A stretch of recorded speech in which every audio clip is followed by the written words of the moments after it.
Assalamualaikum warahmatullahi wabarakatuh. Selamat pagi anak-anak ibu semua.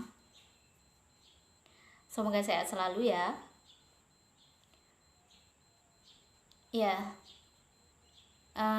Sebelum kita memasuki ke dalam pembelajaran, ada baiknya kita membaca basmalah terlebih dahulu. Bismillahirrahmanirrahim.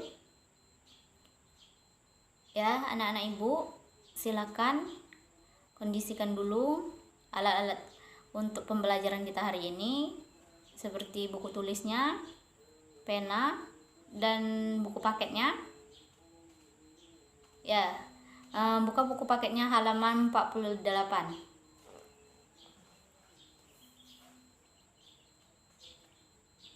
Sudah? Ya, ibu akan mengabsen ya. Randa, Rizky, Ria, Ayu, ya, hadir semua ya. Siapa yang tahu pada hari ini kita belajar apa? Ya, hari ini kita belajar tentang tata cara sholat berjamaah.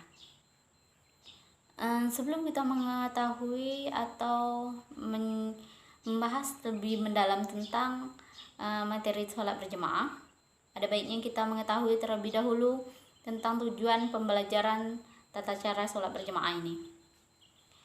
Ibu akan menjelaskan tujuan pembelajaran tata cara sholat berjamaah, yaitu yang pertama, agar kita mengetahui apa itu pengertian dari tata cara sholat berjamaah. Dan yang kedua yaitu agar kita mengetahui hukum melaksanakan sholat berjamaah tersebut. Dan yang ketiga, agar kita mengetahui keutamaan sholat berjamaah serta dalilnya. Dan yang keempat, agar kita bisa mempraktekkan sholat berjamaah dalam kehidupan sehari-hari. Sebelum ibu lanjutkan, di sini ibu akan memberikan pretest untuk anak-anak ibu. Ya, silakan buka buku tulisnya dan ambil penanya, dicatat ya.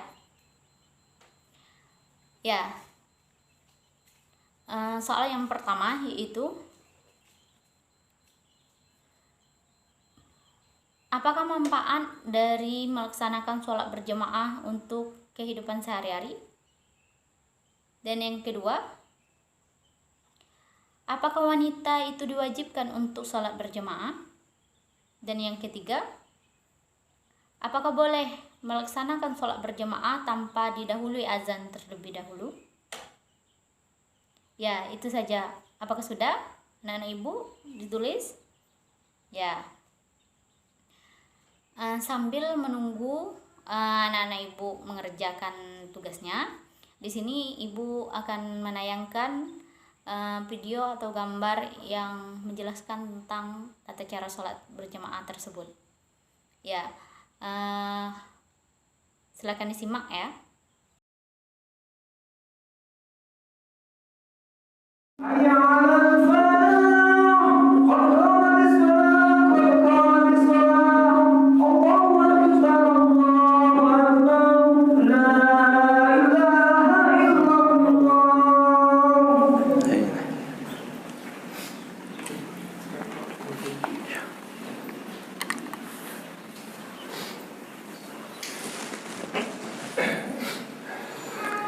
Sawu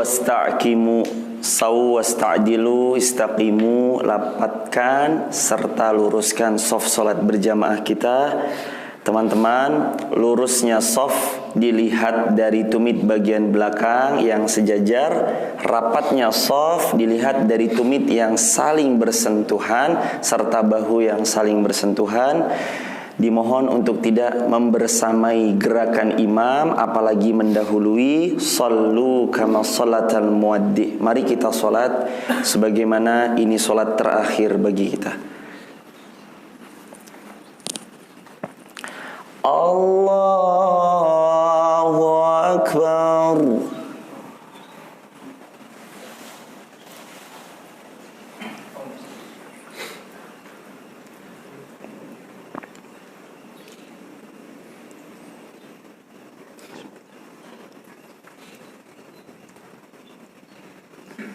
Alhamdulillahi Rabbil Alamin,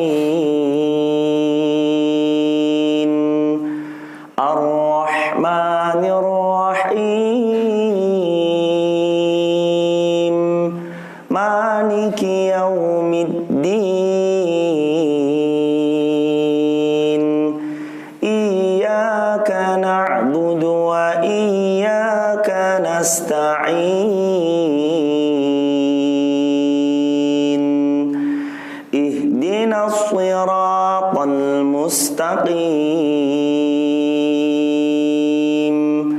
Siratal ladzina an'amta 'alaihim, ghairil maghdubi 'alaihim waladdallin.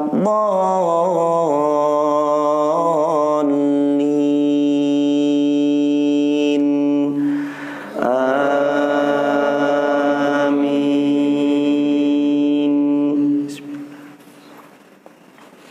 Kalla bal tuhibbunal ajilah wa tadharunal akhirah, wujuhun yawma idzin nadhirah ila rabbiha nadhirah, wa wujuhun yawma idzin basirah, tazunnu an yuf'ala biha faqirah.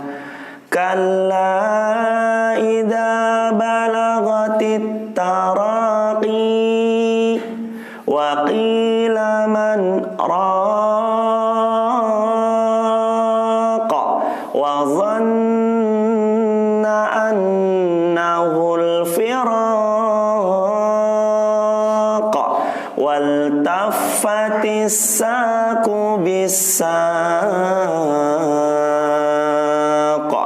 ila rabbika yawma idzinil masaq. Allahu akbar.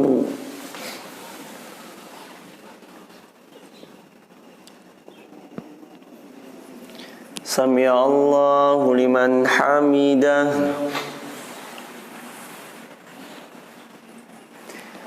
Allahu akbar.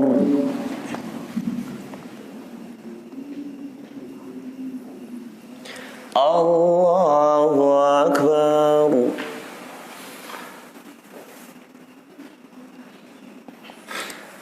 Allahu akbar.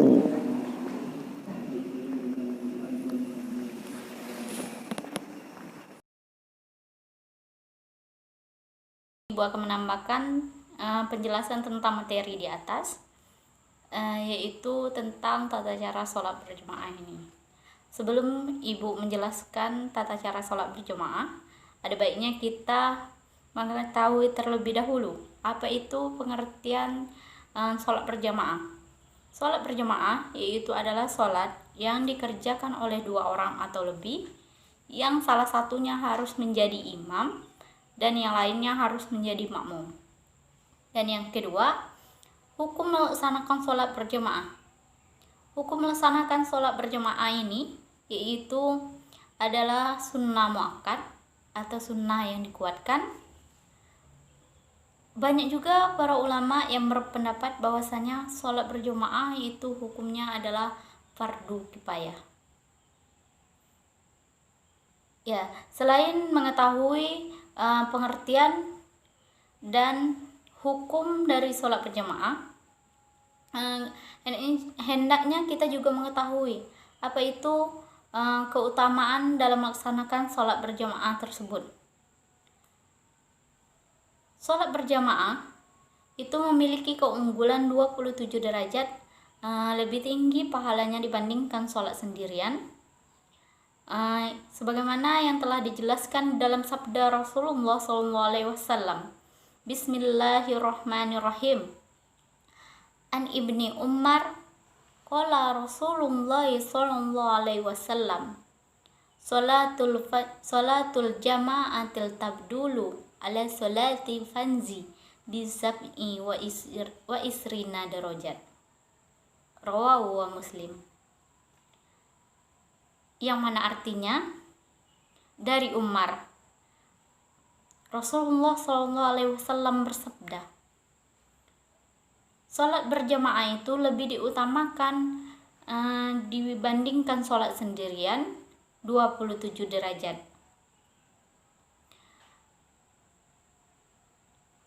Riwayat Rawahu wa Muslim. Dari sabda Rasulullah SAW, di situ kita bisa mengetahui bahwasanya sholat berjemaah ini lebih diutamakan dibandingkan sholat sendirian. Maka dari itu, ada baiknya kita melaksanakan sholat berjamaah, terutama bagi seorang laki-laki, itu lebih diharuskan. Ya, di sini baru kita masuk tata cara sholat berjamaah. Untuk melaksanakan sholat berjamaah, ada baiknya kita pertama-tama itu harus melaksanakan azan dan iqamat terlebih dahulu. Tetapi jikalau ada halangan, bisa dengan beriqamat saja. Dan yang kedua, imam hendaknya bisa mengondisikan atau mengatur barisan sub atau merapatkan barisan makmum, serta makmum bersegera untuk mengisi barisan yang masih kosong.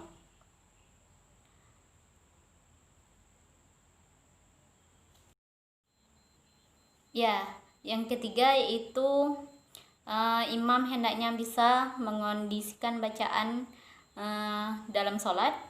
Seperti pada jemaah umum, hendaknya imam menjaharkan bacaan surah Al-Fatihah dan surah pada 2 rakaat awal, yaitu pada sholat maghrib, isya dan subuh. Sedangkan pada sholat syir, hendaknya imam mensamarkan bacaan dalam sholat, yaitu pada sholat zuhur dan asar. Dan yang keempat, hendaknya makmum tidak boleh mendahului imam apalagi di dalam gerakan sholat. Dan yang terakhir, salam yang dilanjutkan dengan zikir bersama-sama, bisa juga dilakukan dengan sendiri-sendiri. Ya, apakah ada yang ingin bertanya atau ada yang belum mengerti tentang materi kita hari ini? Ya, karena anak-anak ibu sudah mengerti semua, maka ibu akan memberikan pretest lagi atau mengulang pembelajaran yang tadi, masih seputar soal yang tadi. Yang pertama, nanti peraturannya kayak gini. Seandainya kan ibu mengasih soal, harap bertunjuk tangan bagi siapa yang mengetahui jawabannya. Ya, untuk soal yang pertama, apakah keutamaan sholat berjemaah dalam kehidupan sehari-hari? Ya, anak-anak ibu ada yang mengetahuinya? Ya, Rian? Ya, betul. Untuk soal yang kedua, apakah apakah seorang perempuan itu wajib melaksanakan sholat berjamaah? Ya, siapa yang ingin menjawab? Ya, Andi, silakan. Ya, betul. Sholat berjamaah itu tidak diwajibkan untuk seorang perempuan, karena seorang perempuan itu lebih diharuskan sholat di rumah, dan lebih besar sholatnya dan lebih besar pahalanya apabila seorang perempuan itu sholat di rumah dibandingkan sholat berjamaah ke musola. Ya, untuk soal yang ketiga, apakah boleh kita melaksanakan sholat tanpa azan terlebih dahulu? Ya, siapa yang ingin menjawab? Ya, Andi. Ya, di situ kita ketahui bahwasanya sholat berjamaah itu boleh dilaksanakan tanpa azan terlebih dahulu karena beberapa hal, seperti ada halangan. Maka bisa digantikan dengan beriqomat saja. Ya, ibu lihat anak-anak ibu sudah pada mengerti tentang materi pada hari ini.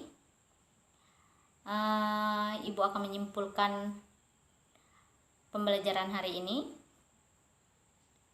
Pembelajaran kita hari ini itu tata cara sholat berjamaah.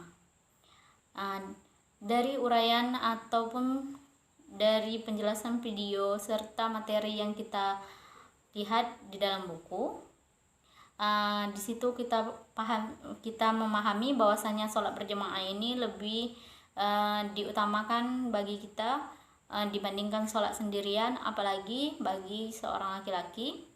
Hendaknya kita menyempatkan diri untuk sholat berjamaah. Ya, untuk PR di rumah, silakan anak-anak ibu buka bukunya. Ya, sudah. Ya, untuk soal yang pertama itu tuliskan apa pengertian sholat berjamaah. Dan yang kedua, apa itu